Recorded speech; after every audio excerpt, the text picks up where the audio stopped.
So we'll get started. I'm actually being completely overpowered by the smell of stinging nettles at the moment.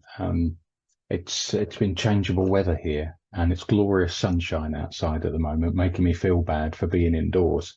But it is really changeable, so I didn't want to be running from the rain. So as don't find bunches of flowers in vases in a forager's house, you find bunches of stinging nettles instead. And yeah, that smell is really overpowering. So let's talk about stinging nettles. If someone said to me I could only forage one plant for the rest of my life, I wouldn't need time to think about it. There's no question it would be stinging nettles every single time. You wouldn't believe the nutrition and the medicinal benefits of stinging nettles, not to mention all of their other uses. So what do they have in them? So stinging nettles, their major benefits are things like vitamin A, vitamin C, vitamin K. There's lots of B vitamins as well. There's magnesium, potassium, there's manganese, and absolutely tons and tons of iron, and calcium too. But the one thing that really stands out over and above all of those nutritional benefits is the amount of protein in stinging nettles. So if you're on a meat-free diet, stinging nettles should be your go-to plant. It was recorded that they can have up to 30% protein in them. Now, I don't know if you're aware, but 30% protein in a plant is almost unheard of. Apparently, there was a study done in Australia a few years back with a different subspecies that found nearly 50% protein in them. But that's just getting silly. So on the subject of protein, you can actually just get the benefit of the protein by eating, if you stick to the rules of eating stinging nettles. Or you can do a protein extract, which you do by juicing plant. I'm going slightly off track here, but I did it as an experiment once, and you need a macerating juicer, not a centrifugal juicer. Stinging nettles are also known for their fibers for making cordage, and if you use a centrifugal juicer, it's likely those fibers will get tied up around your motor and burn it out. So a macerating juicer is the one you need. People use for wheatgrass because that's fibrous too. So you get the juice out of it, bring it to the boil, and then leave it simmering at just below boiling level. And after a while, it will start to separate and solids will form on the top. And you scoop those solids off and they're almost pure protein. When you've got enough, from about 500 ml of juice, I got a decent palm-sized ball of protein. And you squeeze it out through a tea towel or a muslin cloth, and it's very, very green. And the flavour is what I would describe as verdant or maybe challenging. It's very, very green flavoured. But then it's what you do with it that matters. You're not going to eat it as it is. You can sprinkle it into all kinds of food. I found out recently that you can dehydrate it in that state, which makes it last much, much longer. Once you've extracted the protein, if you keep it as is, even in the fridge, it's likely to start growing mold and nasties within about 3 or 4 days. I mixed some with some homemade sweet chili jam, and it lasted about 9 months in that state, and it's absolutely lovely and really, really good for you. So yeah, that's an aside, the protein. So let's look at the stinging nettles themselves. We just pull one out. So apart from getting dripped on, I'm not getting stung at the moment, even though I'm holding it with bare hands. And the key to that is understanding the anatomy of a sting. I don't know if I can get this to focus. Oh yeah, with the light behind it, you can just see those vicious stings sticking out on the stem. Now, each one of those stings is a microscopic needle with a tiny bag of chemicals at the base. And those chemicals are acids and histamines. And what you feel when you get stung by stinging nettles is not the sting going through your skin. It's actually those acids and histamines being injected under your skin. And that's what causes the rash, the irritation, the itching, and the pain. So what you need to do is either get rid of the chemicals or break the stings. Now, what I've done here is I've just grabbed it really fast and really hard, and I've broken the stings before they get a chance to pierce my skin. So I haven't been stung. You may hear people talking about the expression grasp the nettle. I think there's a bit of confusion there. I suspect foragers have stolen that expression. There used to be an expression that said grasp the mettle, and the mettle is a word for courage. So grasp the mettle was about getting ready to go into battle, getting your courage up and going for it. And yeah, I think we've kind of borrowed it for grasp the nettle instead. Anyway, so I've broken the stings there. They're not stinging me, but this isn't really a practical way of handling stinging nettles. So the other way to deal with it is if you get the temperature of the stinging nettles up to over 60 degrees, the little bag of chemicals burst. And those acids and histamines are actually quite good for you if you ingest them. They only hurt if you inject them. So that's why we can have things like stinging nettle tea and stinging nettle soup, and we can steam and boil stinging nettles because they all involve getting rid of that bag of chemicals. And incidentally, those wet methods of cooking also soften the needles themselves. There is dry methods of cooking, which involve waving a stem of stinging nettles over an open fire, or you can deep fry them to make crisps, or you can put them in an air fryer to make crisps.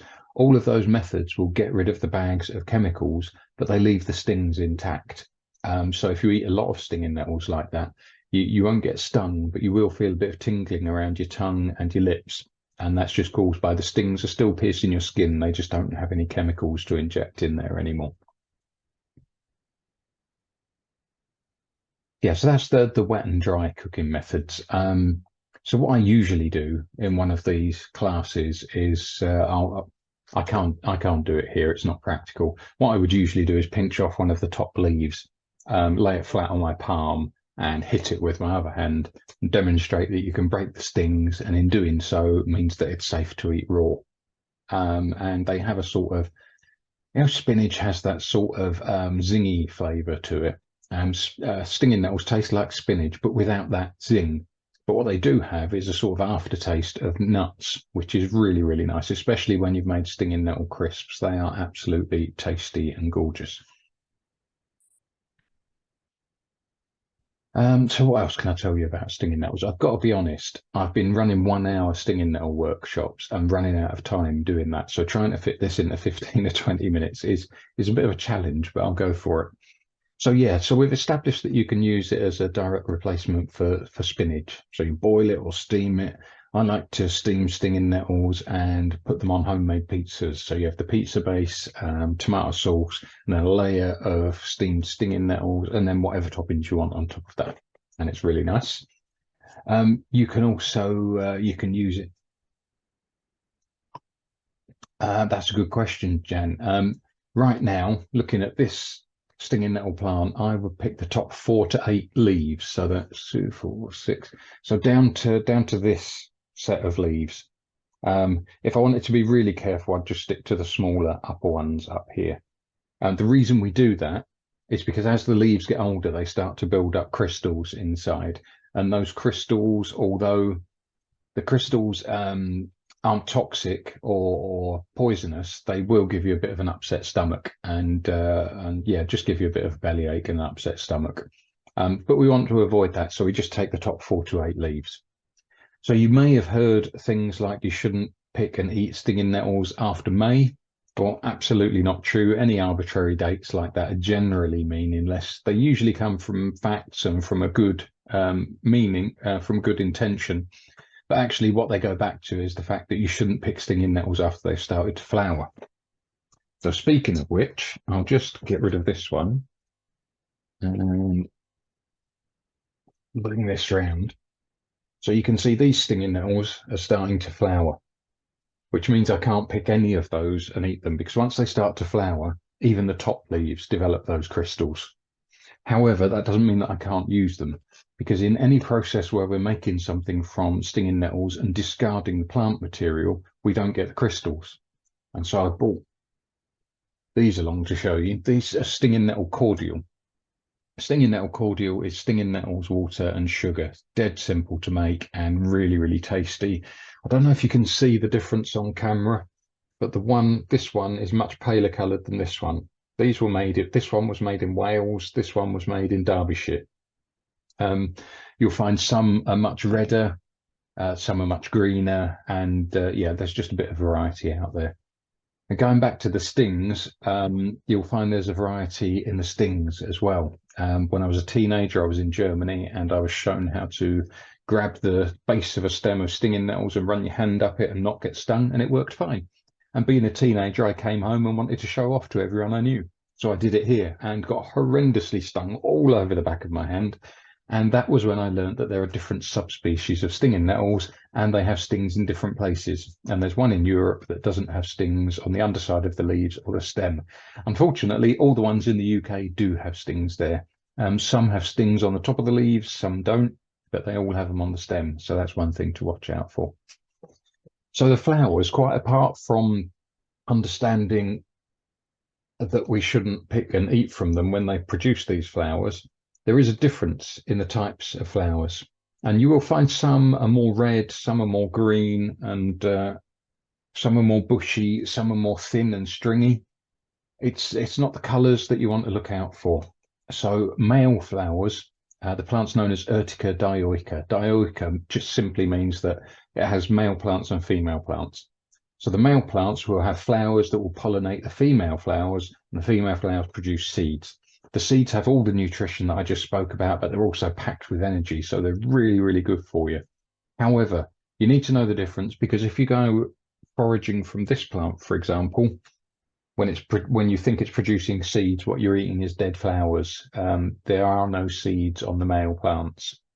What you want to look out for is on the male plants, the flower stems tend to look quite stringy, quite thin, but they tend to be horizontal, possibly erect sometimes.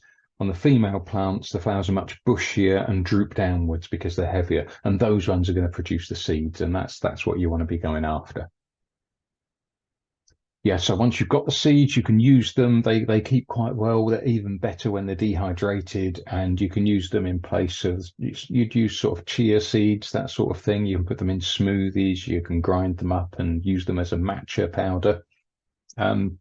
Speaking of chia seeds and matcha, we have a thing in the Western world that we import the latest fad foods from across the world, and we spend millions a year doing that. And we import goji berries and chia seeds and quinoa, and not one of them is as good for you as stinging nettles. Stinging nettles are our native superfood. Not only are they our native superfood, but they're free and abundant, and they're absolutely everywhere. I challenge you to find anyone that hasn't ever been stung by stinging nettles. We all know what they look like. So speaking of knowing what they look like, there are a few lookalikes for stinging nettles. Jan's just asking how far from the road to harvest. I don't want to give you a useless answer, but it really does depend. Where I live, there are roads that see 2 or 3 cars a month at most, in which case I will pick directly from the roadside. The other issue is it's not just the cars, you've got runoff from farmers' fields as well. So I just look for ones that look fresh and healthy. So that's the other thing. Going back to the not picking after they flowered to eat, I eat stinging nettles 11 months of the year. And that's because once they've flowered, or if they're just looking a bit old and a bit ropey, stinging nettles grow voraciously. So you just chop them back and come back in a few days' time, and you have all new fresh growth there that you can harvest and eat anytime you like. So I just want to step back a second, if I may. And I want to show you what stinging nettle tea should look like. So if you've ever made stinging nettle tea, it should look like this. Very, very pale yellowy green colour. If it's a dark green, brown or black, I'm afraid you've overcooked your stinging nettles. Hi there. Pour so you can see this. Very, very clear, almost like a hot lime cordial in looks, that is, not in taste.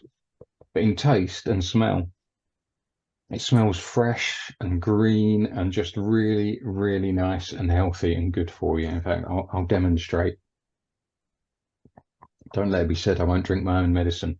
Now, the reason for that is because when it comes to any kind of herbal tea, if you're using fresh plant material, it's really important that you use hot water, not boiling.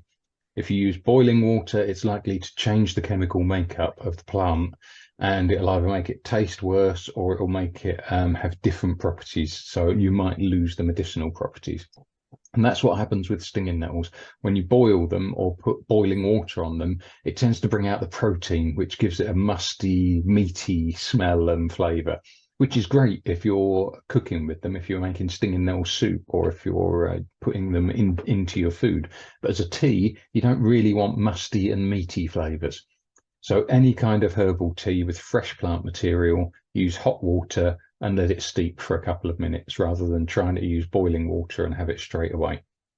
The other thing, while we're on the subject of herbal teas, is you need at least 3 cups a day when you're talking about herbal teas. Any less than 3 cups and you're having a nice tasting tea.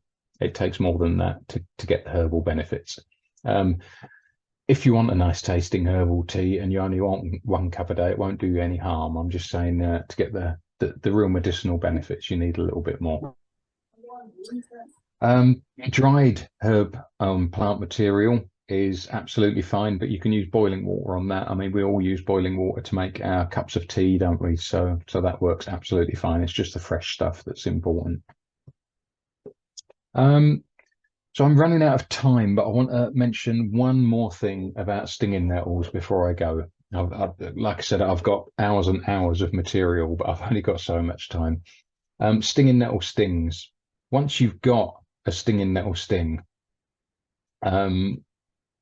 the traditional way to deal with it is with dock leaves. And imagine I've stung the back of my hand, rubbing that with a dock leaf. What I'm doing is scratching some skin that's already irritated and angry. And that includes squeezing the dock leaf and rubbing it on my hand. It's just not doing any good. If you get the very stem of the dock leaf, you can get a very watery, thin liquid out of it that's similar to aloe vera. It's cooling and soothing, and it will take your mind off it. It takes 6 to 12 hours for most people to absorb stinging nettle stings. So the best way to deal with it is to just distract yourself and allow it to happen. If you haven't got time and you really desperately need to get rid of it, there's only one plant that will do it, or rather one group of plants, and that's the plantains. The plantains have antihistamines and mucilage in them that will deal with the acids and the histamines and can get rid of a stinging nettle sting within about an hour or so, as long as you chew them up properly, get them all nice and broken up in your mouth with lots and lots of saliva, and stick them on the sting and keep it there for an hour. Incidentally, they work really well for wasp and bee stings and for drawing out splinters as well. Sorry, did you say your question was, you have a dehydrator, can you dry stinging nettles? Absolutely, yes.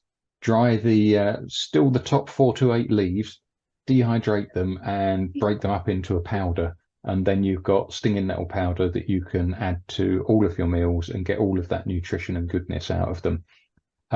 Dehydrating won't get rid of the stingers, it will get rid of the bag of chemicals, but once you break them up into a powder, that will break up the stingers as well, so you don't have to worry about that. Did you say not to rub it and to use? So I've absolutely flown through an introduction to stinging nettles. I hope it's been useful to anyone who's out there and listening. I'll take any questions if you've got them now while I enjoy my stinging nettle tea. Can you hear me? Did you hear my questions at all? Hello, Rag. I can see you, but I can't hear you, I'm afraid. Oh, I have unmuted, so I don't know what's going on. I haven't got it on mute on my side. No, I'm sorry, can't hear you, Rack. If you can't get your audio working, maybe you could type your question into the chat. But I've got it on mute. I've got it on mute. Can you help? What to do? You can't hear me at all. It might be me. Ah. Did you have me on mute? Oh no, I've got you now. Sorry, yeah, I had the wrong thing connected to my earphones. Sorry about that, Rack. Go ahead. Okay, I was just asking, did you say not to rub the dock leaf? Instead, did you say spit poultice? No, spit poultice from plantains. From plantain, yeah. Dock leaves, if you can't find plantain, you can use dock leaves, but you want to squeeze the juice out of the very base of the stem of the dock leaf. Right, okay. The leaf itself will do you absolutely no good whatsoever, I'm afraid. Right, use the juice from the stem. Yeah, Bottom of the stem. yeah. Okay, lovely. But plantain is much, much better. Yeah, I heard that as well. I did a whole day on plantain course, Mm, so I remember them saying that it's really useful for stingy nettle stings and other stings. yeah, it's the only thing that properly works, really. Lovely. Thank you. There is one other option. I mentioned that the stings are made up of acids and histamines, and this is going to seem very silly, but the stems of stinging nettles have got antihistamines in them. So you could squeeze the juice out of the stems of a stinging nettle to treat your stinging nettle sting, but it's only going to treat half of the problem in the sting. And also, if you've got stinging nettle stings on your hands, it kind of implies you don't have gloves. And if you don't have gloves, you probably don't want to go handling more stinging nettles, do you? So I always, well, I was going to say always, that's an exaggeration. Most of the time when I get stung, I generally ignore it. I've been stung so much over the years. It still stings me, but I've got used to it. I can ignore it. If I was bothered by it, I'd go for plantain every time. Okay. And sorry, did you just say something about what did you say about? Would you turn the oven off, please? It's dinner time. Hmm. Actually, could you just get Dylan to take over? Just thank you. Saying about uh histamines, did you say? It helps with, Yeah, so is it a natural antihistamine? um, if you want to use it for things like seasonal allergies, the trick is to use it as a herbal tea, because what it is the stings have got acids and histamines in them. And when you ingest the histamines, it triggers your body's natural reaction to produce antihistamines. And antihistamines are then they're not specific. They don't just go for the histamines in the stinging nettle tea. They go for all over your body. So yeah, it's quite common to use stinging nettles to treat seasonal allergies like hay fever. Um, but yeah, if you're going to use it as a tea, you want at least 3 cups a day. And certainly when my daughter was suffering from really bad seasonal allergies, we had her drinking bucket loads of the stuff. But then we'd soak a flannel in whatever was left to get her to put on her eyes as well. Right, okay. I see. That sounds so. I'm guessing that would, because I take an antihistamine tablet for sun allergy. So I'm guessing Oh, this would right. be better, right? I can't say specifically for sun allergy. I'm not familiar with that. No But worries. yeah, and anything herbal like this, unless you're going to have a proper consultation with a herbalist, keep taking your tablets, but give the nettle tea a try as well. Yeah, Um, will do, definitely. I have nettle, I've had a whole detox session a few years ago with nettle and other herbs. mm, I've run out of dried nettles, so I need to build it up again and do what Jan's talking about. Need to dehydrate some and then create a powder out of it. But I yeah, haven't learned the art of how to pick nettle yet, which I'm guessing you covered that at the beginning, but I must have missed it. yeah. The art is to wear long sleeves and gloves. Okay. If you want to, hold on a second. Yeah, if you want to be a bit of a show off, then yes, you can do it with bare fingers like I do. But the trick is to just grasp quickly and strongly, grab it as hard as you can, as quick as you can, and that will break the needles before they have a chance to pierce your skin. And it works when you get confident, when you practiced, it works 90% of the time. Some of the time I still get stung anyway, but like I say, I've been stung so much that it just doesn't bother me anymore. Wow. Oh my. I was told recently on a hawthorn ceremony that I went on recently, they said that in the olden days or in with the people from like Peru, they have this when they do a ceremony, they actually smack people with bunches of stinging nettle. Hmm. It's part of a ceremony, and I Yeah. was quite shocked.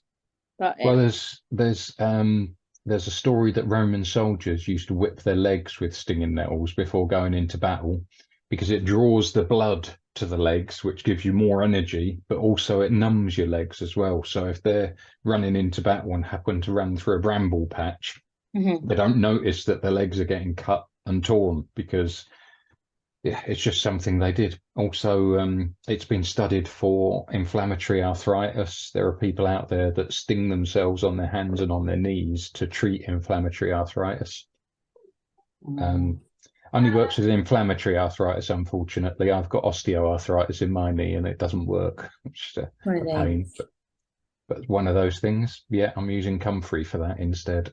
Yeah, Comfrey's really good, isn't it? Brilliant. Thank you. Okay, you're welcome. So I think, yeah, it's time to wrap it up, I'm afraid. Yeah, I'm going to need to go.